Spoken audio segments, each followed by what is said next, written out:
కాలంలో పునాది మెట్లుగా చేర్చరా జీవితం అంటేనే ఎగిసిపడే అలలే కదరా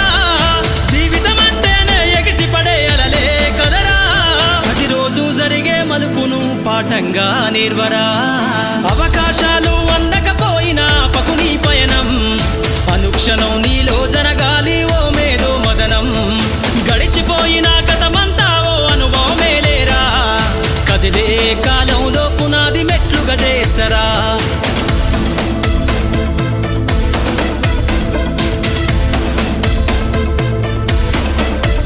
దండుగ గదిలిన సీమన నడకను చూసి నేర్వాలి ఐకమత్యం ఎదురెక్కిన సేపల ధైర్యం ధరిసి పెంచాలి ఆత్మస్థైర్యం అంకురమై చిగురు